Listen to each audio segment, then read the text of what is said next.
Riyadh in Saudi Arabia, the Royal Rumble. Let's get into it. So first up, we had the Women's Royal Rumble match. Basically, what this interprets with is, so we have 30 women in a ring. Each person has to be thrown over the top rope, both feet hitting the floor, to be eliminated. And the last one in the ring is known as the winner and will progress on to go in the main event of WrestleMania of their choice. To people who aren't a wrestling fan, think of it as the floor is lava and the last person wins.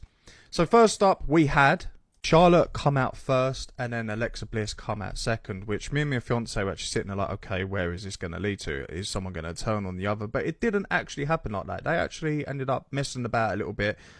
I guess you could call it a prank, going to throw each other out, doing their moves on each other, and in the end they hugged, and it is what it is. So then what happened is that Nia Jax was trying to get at Alexa Bliss. Charlotte went for Nia Jax, hit Nia Jax, but unfortunately Alexa Bliss fell out in the process as well. So we're not too sure what's going to happen between them two, so it'll be quite interesting to find out, obviously, next week during Raw or SmackDown episodes. Also, during this match, Io actually pushed Kairi Sane into Asuka, which made Asuka fall out of the ring and obviously be eliminated. And not only that, she also eliminated Kairi Sane in the process. And Asuka's face, she actually looks really furious. So it's going to be quite interesting what's going to happen between them two, because I think eventually Kairi's going to have enough and eventually turn on Asuka, which is what everybody wants. I think everybody, in my opinion, I want that. I don't know what you guys think. Let me know in the comments what you think about that. That's right, you can see it here. We had a return, but not only the one and only, shall I say, Brie Bella. Am I shocked by it? No, I'm not shocked by it. It was cool, obviously, to see Nikki and Brie in the same ring together again. But, in my opinion, I weren't all hyped for it. Because there's so much more talent that could have took her spot. I'm just speaking, in fact, for me. But I want to know what you guys think as well. I just don't think... I think that was too much overhyped, if that makes sense. In my opinion, I don't think that's a big thing. But, yeah. Also, Lash Legend. I'm going to say it right now. She's definitely the future of the WWE. That woman dominated that ring. I'm going to put my hands up. She done fantastically well. And plus, not only that, it was a debut WrestleMania. It was a debut Royal Rumble match. So it's her first ever Royal Rumble match, and she done extremely well. Like, I can see her going big. You know, maybe against Jade Cargill, maybe against, you know, all like the Four Horsewomen. You know, any of them. I really feel like she has got a good proposition to make her way up and become a megastar, which is obviously what WWE aim for on pushing people. And not only that, Nia Jax got eliminated, so she was there all for herself. And not only that, there was a lot of women's tag teams in that ring, and she was literally on her own, and she done absolutely fantastic. So in my opinion, like I said before, she has got a lot of potential in the future of the WWE. And not only that as well, another person I want to put on high demand for at this point as well is Sol Ruka. You know, she was absolutely fantastic. She was definitely the best in that ring tonight. With hands down, like 100%. She was phenomenal, you know, and for it to be her first Royal Rumble as well, there's a lot of potential for her in the future as well, which I'm really looking forward to, and whether or how long it's going to take her to come up, obviously, to the main brands, either Raw or SmackDown. So it'd be really interesting to see what happens with her and the future that holds for her in the big leagues, shall we say. Not only that, like I said in the previous part, is that there is a lot of tag teams when it comes to the Royal Rumble, especially the women's, you know. And I want to sit here and talk about the Judgment Day for a start. You have watched it, know exactly what I'm going to say. It was the fact that Liv Morgan betrayed Raquel, right? Raquel was in it for herself. She said it. She said she's in it for herself. She's there to obviously team with her sisters and things like that, but that didn't happen because Liv, unfortunately, betrayed her. Now, Liv, on the after show, turned around and said that Raquel will be fine. She would understand. She's my sister. I love her. No, I don't see that. I reckon it's all going to be fine at first. She's going to say it's fine. And possibly at WrestleMania, are we going to see Raquel turn on Liv to make her not get the title? That would be quite interesting. I want to know what you guys think about that as well. Just let me know in the comments. And not only that, I want to sit here and talk about Becky for a start. You know, she didn't survive long at all, which is quite shocking. And it's funny, actually, because when... if you go on her Twitter, she's there talking about it, saying she's getting lawyers involved and everything. You know, Becky, the man, being Becky. But yeah, I just wanted to point that out there, that the fact that she didn't last very long, being the man, you know, and the Intercontinental Champion. But that's just my saying. Let me know in the comments. Not only that, Liv actually come out victorious and actually won the 2026 Royal Rumble in Saudi Arabia, Riyadh. Now, I'm not upset about it, but I'm not happy about it. Because, again, WWE have done this, and, you know, it is what it is. It's their writing. It's what they wanted to do. But, in my opinion, I don't think it should have been Liv. After seeing, you know, everybody in the ring and what they were doing, I don't know who I would want to win. That is my honest opinion. I want to know what you guys think about the women's matches as well. So let me know in the comments who you think or who you wanted to win that match. And obviously, let's talk about it. So let me know. Oh, so this one's a bit of a touchy subject for a lot of people. And I might get a bit of hate for this, but I absolutely love Gunther. And don't get me wrong, AJ is phenomenal. No pun intended, but he is brilliant.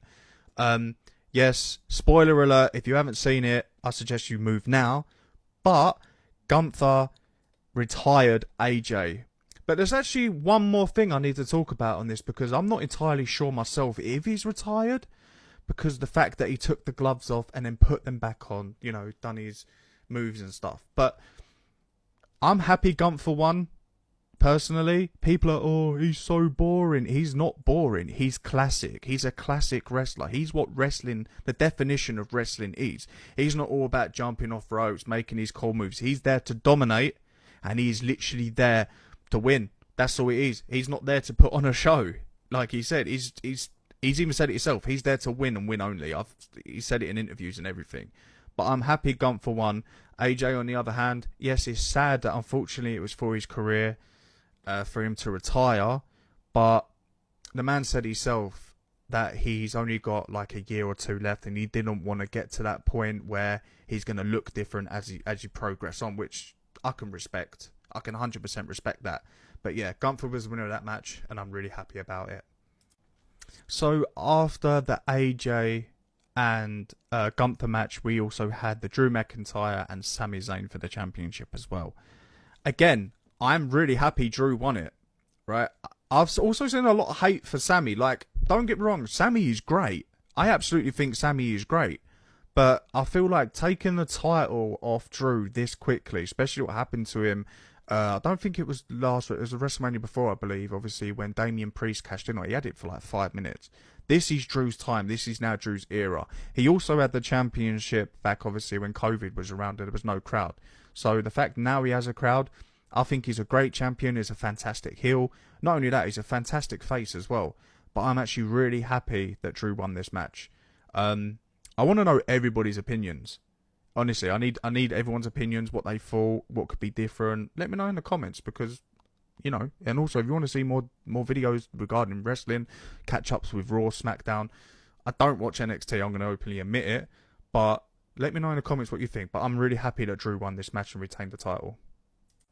And the main event of the night was the men's Royal Rumble match. Now, let's sit here and have a little chat about this as well. So, out first, we had this beast, which I'm actually going to call him. He's bigger than Lesnar, in my opinion. He's huge. Obafemi. Or is it Obafemi? I think it's Obafemi, not Obafemi. I do apologise for that if I butchered it. But, my, he is brutal. Like, so this, like I said in the previous ones as well, this was also his first Royal Rumble debut, and I ain't even got no words for the guy. He was a menace, you know. He was throwing people around left and right like nothing, and you couldn't even knock him down. It took someone ages just to knock this guy down. If you haven't watched it, I really highly recommend watch this, because it just shows you how much of a tough SOB he is. Crazy, absolutely crazy, but fantastic. He's brilliant as well. And again, he is also a future of WWE right now. He's currently he's not in Raw or SmackDown, so he has to pick. So at the minute he's a free agent. So it'll be quite interesting where he goes and who he will pick on his travels, obviously up as well. So that'll be quite interesting. So out second we had Bron Breakker, and unfortunately he didn't last. We actually had a hooded man come out and attack him and gave him a curve stomp. Now, everybody seems to think this is Seth, but in my opinion, I don't. I believe Seth's behind it, but I don't think it's Seth, because obviously he's out, he's injured. But literally, Obafemi got him out straight away. I don't even think he was there for 10 seconds. He was gone, like yeeted, gone. So it'll be really interesting to see what happens with the hooded person. Could it be, who do you guys think it is? I generally have no idea who it is. People saying it's Theory.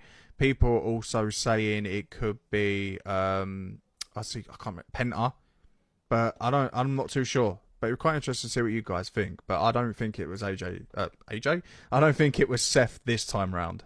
So here we are back into the Royal Rumble. We had El Grande Americano, and then literally straight after that, another El Grande Americano. So this is what I'm saying. I don't think Chad was either of them. I believe, obviously, it was Ludwig Kaiser, and the other guy, I'm not entirely sure. If it is Chad, then he's grew a beard, made himself look different, but the moves he was doing was very similar to Chad Gable. So I genuinely don't know, and I'm not entirely sure on this one. But again, it was good to see. And not only that, we had the legend, Mr. Iguana, turn up, which, again, I am happy about. He had his funny moments, and in the WWE, and especially the Royal Rumble, anything could happen. So that was really interesting to see, and it was quite fun to watch as well in the same time. Back on the Cody subject, it was also LA Knight and Cody took out the Beast, Brock Lesnar. Now, Brock Lesnar didn't seem to his full potential within this Royal Rumble match, which I'm a bit confused about. Obviously, yeah, he was throwing people around. He is the Beast, but why didn't he last at least to the end? That's what I'm not getting, because I thought at the end it was going to be your top four. So Roman, possibly Jay, LA Knight, or even Logan. You know, Logan made it to the final four, which, again, I'm quite shocked about. I like Logan as a wrestler, but again, I want to know your guys' opinions on this as well. But the fact that Brock Lesnar got out kind of quick really shocked me as well. So, again, let me know in the comments what you think. And then, obviously, as you see at the end of the Royal Rumble, the Tribal Chief, the OTC, Roman Reigns becomes the Royal Rumble 2026 winner. Now, let's actually talk about this for a sec, because I genuinely don't understand why.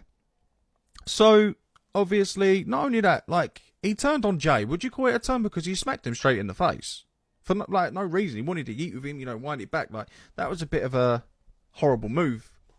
But yeah, when it comes to Roman Reigns, I don't know why they made him win. Like, is he going to be, like, going for the title? Well, obviously, he's going for a title, but why? Obviously, he said to Punk, which my fiance brought up to me earlier, that it would look better around his waist. Punk versus Roman, that would be quite interesting, because considering both of them are both Heyman guys regardless, you know. CM Punk's whole career, basically, was with Paul Heyman. Roman Reigns' title run was with Paul Heyman. So it's going to be interesting where this goes, you know. And will if Heyman gets involved, will Heyman turn on both of them? Who knows? I guess we will find out. But yeah, guys, like, love, and caress my channel. Make sure to give me a follow for... I'm going to do these weekly updates during WWE and highlights. If you haven't already, like I said, give me a follow, give me a like. Let me know in the comments what you want me to talk about. That's absolutely fine. What your highlights were. What was the big moments for you. I want to know how you guys felt about the Royal Rumble in Saudi Arabia. Just let me know. Let me know how you feel, guys. And I'll see you in the next video. Peace.